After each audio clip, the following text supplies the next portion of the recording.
Olá, família Denizar, aqui é a professora Sara e eu tô aqui para falar um pouquinho sobre as nossas trilhas avaliativas Positivo On, mais precisamente a trilha avaliativa de ciências, tá? Essa trilha ela foi baseada no assunto, no conteúdo do livro didático positivo, capítulo 5, Calor, uma forma de energia. Então eu vou auxiliar vocês aqui no desempenho de vocês e esclarecer algumas dúvidas que possam ter ficado aí na cabecinha de vocês. Mas vamos lá, eu vou começar aqui com essa primeira pergunta, que está falando sobre o calor. Marcos fez uma experiência para mostrar o aquecimento de um corpo e a transferência direta de calor. Essa experiência foi: o que ela está pedindo? Ela quer que você mostre qual das alternativas está mostrando essa transferência de calor, tá? Essa transferência direta. Lembrando que calor, ela é uma energia, por isso que a gente não pode ver, a gente pode apenas sentir. Então, quando você abraça seu papai, quando você tá com frio, ele, por ser o corpo maior, ele vai transferir o calor, a energia para você até atingir a mesma temperatura. Então, o que você tem que fazer? Analisar cada uma dessas alternativas aqui e ver aquela que explica, que contém uma transferência direta de calor, tá? Então, você vai analisar cada uma dessas alternativas e me dizer qual delas é que mostra, que exemplifica uma transferência direta de calor. Então, uma transferência direta de calor é quando, por exemplo, eu preciso cozinhar um alimento. E a gente sabe que o fogo, ele é uma fonte de calor. Então, eu acendo, o fogo, que é a minha fonte de calor, eu coloco a panela, eu coloco a água, eu coloco um alimento, para ser cozinhado. Então, o que acontece?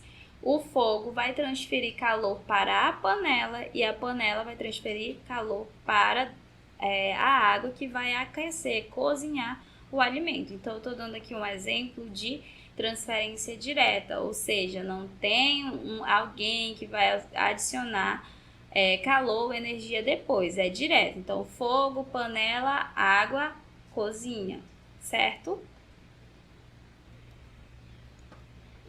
Questão número 2. O acúmulo de lixo nas cidades, poluição e aquecimento global são alguns dos problemas ambientais que ouvimos com frequência nos meios de comunicação. O consumo exagerado de recursos naturais é um prejuízo para gerações futuras. Uma alternativa que poderia ser usada para preservar o meio ambiente é: letra A. Consumo consciente é a preocupação com a produção e suas consequências. B. Usar os recursos até se esgotar e depois esperar a sua recuperação. C. Consumir o que for preciso para o bem-estar humano. Ou D. Consumo consciente é ter aquilo que nos satisfaz. Para responder essa questão, nós precisamos relembrar o que nós estudamos sobre o aquecimento global, sobre o efeito estufa. A gente sabe que hoje em dia existem muitas empresas, até o ser humano mesmo, a gente produz muito lixo, a gente produz muitos gases tóxicos, que vão fazer mal para o nosso planeta. Mas a gente viu que existem algumas medidas que nós podemos ter, algumas ações que nós podemos fazer que vai ajudar a preservar o meio ambiente, como por exemplo, andar de bicicleta, utilizar o transporte público, fazer uma caminhada ao invés de pegar o seu carrinho, né? Eu não estou dizendo para parar de usar o seu carro e etc. Mas é só para a gente ver se eu consigo ir até a padaria andando, fazendo uma caminhada, isso vai me ajudar e ajudar o planeta. Ou também, uma outra opção seria reduzir o consumo de carne, pensar se você realmente vai utilizar aquilo que você está pensando em comprar, se você não vai só, por exemplo, o brinquedo.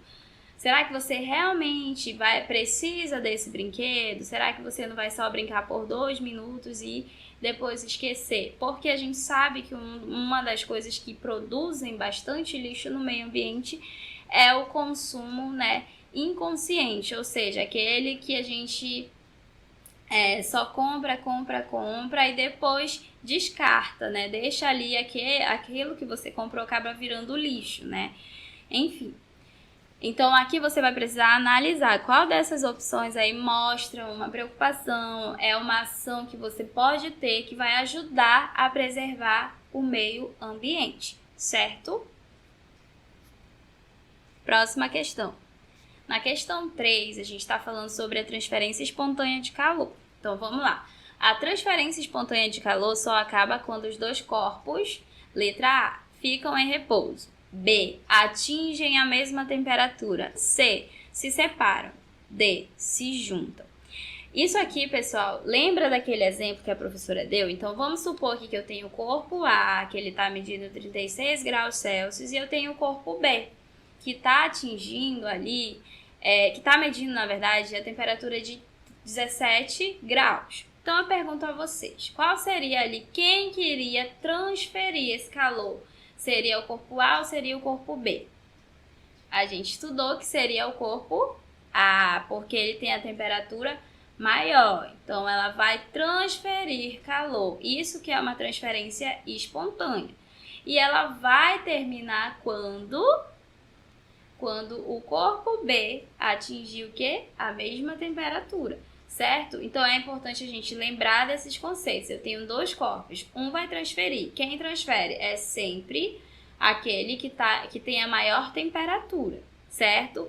E aí vai transferir até quando? Quando eles atingirem a mesma temperatura, tá? Questão número 4. As substâncias que compõem os materiais podem ser encontradas em quais estados físicos? Aqui nessa questão, pessoal, a gente vai relembrar que nós estudamos na sala de aula. Os materiais, eles apresentam, né, características, formas diferentes. Então, vai ter alguns materiais que eles vão ter forma e volume definido, ou seja, vai ser aquilo. Assim como tem outros materiais, né, que eles não têm forma, mas eles têm volume. Então, o volume ele é definido, mas a forma dele não. A forma que ele se apresenta não, porque ela vai depender do recipiente em que ele vai ser colocado.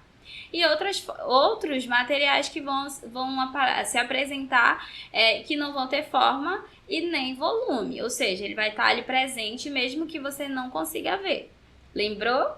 Então, vamos lá, tá, gente? Analisem bem essa alternativa, que essa questão tá bem facinho. Quinta questão. Qual é o nome do aparelho utilizado para medir a temperatura de um corpo? Letra A, termômetro. B, taxímetro. C, bússola. E D, medidor. A gente sabe que os corpos, eles produzem energia, eles são condutores de energias, né? Então, a temperatura ideal, né, do ser humano é 36 graus. Então, se ele tiver com 38, 39, ele já está com febre. Mas existe um aparelhinho específico que a gente utiliza para medir a temperatura do corpo. E aí, você vai analisar essas 4 opções aí e me dizer qual é ela. Certo? Bom, pessoal, obrigada por essa atenção. Espero que tenha esclarecido aí as nossas dúvidas. Leiam com atenção na hora de resolver, lembrando que nas trilhas avaliativas também é apenas uma alternativa. Não esquece de pesquisar no seu livro. Se tiver dúvida, dá rever o vídeo de novo. E boa avaliação, certo? Tchau, pessoal!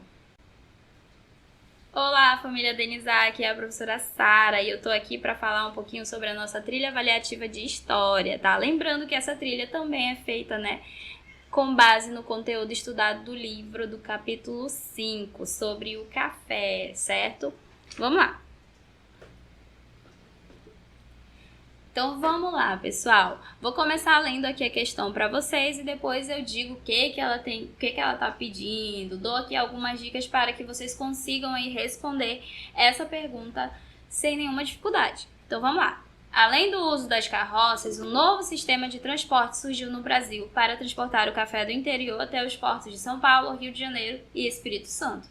Então, o novo meio de transporte utilizado com este objetivo foi: letra A, trem, usando dormentes de madeira e trilhos de aço. B, barcos que navegavam nos rios até os portos. C, lombo de burros e cavalos nos caminhos formados pelos jesuítas. D, caminhões em estradas de pedra. Bom, gente, para você responder essa questão, eu vou te lembrar o que você já sabe sobre o café. O café ele se tornou um dos principais produtos, né, exportados do Brasil. Tanto que ele foi tão importante que ele revolucionou os meios de transporte, né? O café antigamente ele era transportado, né, antes do surgimento desse novo veículo, desse novo transporte aí, Ele era transportado pelas carroças, né? Só que demorava muito, não era tão rápido, não ia, né, muito longe, e não tinha ali condições de transportar muitas sacas de café. Então, como o café ele começou a dar lucro, né, se tornou ali uma das principais economias, dos principais produtos, né, que movimentou a economia brasileira, foi possível, né, através, né, do café, implementar um novo meio de transporte que foi utilizado, né, para transportar o café. Eu quero que você me diga aí esse novo veículo, esse novo meio de transporte utilizado, certo? Questão número 2. Sobre a lavoura cafeeira no Brasil no século XIX. Assinale a correta. Letra A. Com o aumento da população devido ao cultivo de café, houve melhorias como construções de estradas, novas vilas e cidades. B. Foi uma época onde os escravos e produtores de café conseguiram viver juntos em harmonia para melhorar a produção. C. O Brasil tinha solo e clima desfavoráveis, por isso não tivemos grande produção cafeeira no país. Ou D. Após a produção de açúcar, a criação de gado e a mineração, o cultivo do café teve grande importância no Brasil, principalmente no litoral do Nordeste brasileiro. Aqui, pessoal, a questão está pedindo que você me diga quais foram as grandes contribuições que aconteceram lá no século XIX, graças, né, ao café. As lavouras cafeeiras, elas trouxeram alguns benefícios. Eu quero que você me diga qual delas são. Lembrando que o café, ele não revolucionou só os meios de transporte, né, a forma de se transportar o café naquele contexto, mas ele também trouxe ali mudanças significativas, contribuições significativas para a infraestrutura das diversas cidades, né? A partir disso surgiram novas estradas, vilas, surgiram também novas relações comerciais. Então, o que você precisa responder nessa questão? Quais foram as contribuições? O que aconteceu devido, né, ao sucesso, né, do café? Certo, pessoal? Terceira questão. Em que ano as primeiras sementes de café chegaram ao Brasil? Letra A, 1729, B, 1727, C, 1752 ou D, 1500. Lembra, pessoal, que o café, ele é originário lá da Etiópia, ele foi trazido para o Brasil pelo Francisco de Melo Palheta no ano de... Essa aí eu tenho certeza que vocês sabem, que a professora perguntou várias vezes quando ela estava explicando. Então, lembra lá daquela música do Jorge Benjor, que ele vai dizer para nós, café, se você quiser até escutar, aí é uma ótima. Então, aqui eu quero que você me diga qual foi o ano, né, que chegou as primeiras sementes do café aqui no Brasil, certo? Quarta questão.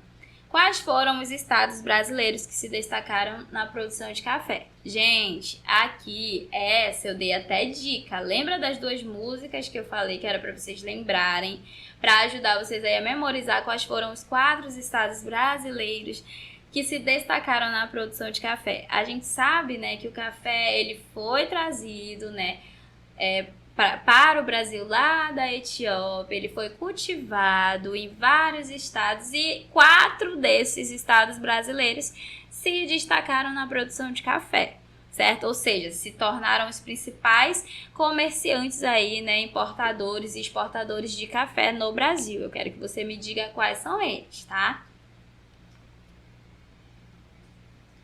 Quinta questão. Qual era o transporte utilizado para levar o café do Brasil para a Europa e para os Estados Unidos? Letra A, carroça, B, navio, C, trem, D, lancha.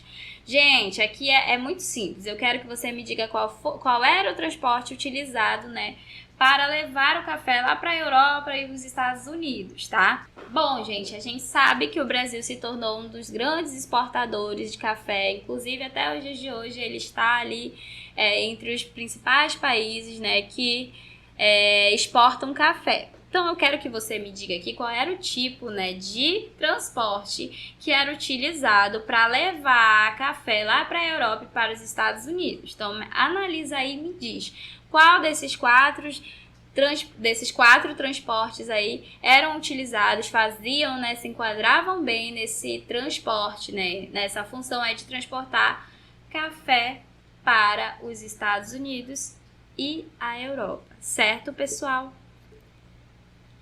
Bom, pessoal, espero que eu tenha ajudado aí, que tenha esclarecido algumas dúvidas. Não esquece de pesquisar, não esquece de ler com atenção. Se tiver dúvida, não tiver certeza, não responde. Volta, revê o vídeo. Vai lá no capítulo 5 que fala sobre o café e lê bastante, tá, pessoal? Respondam com calma e boa sorte, boa avaliação.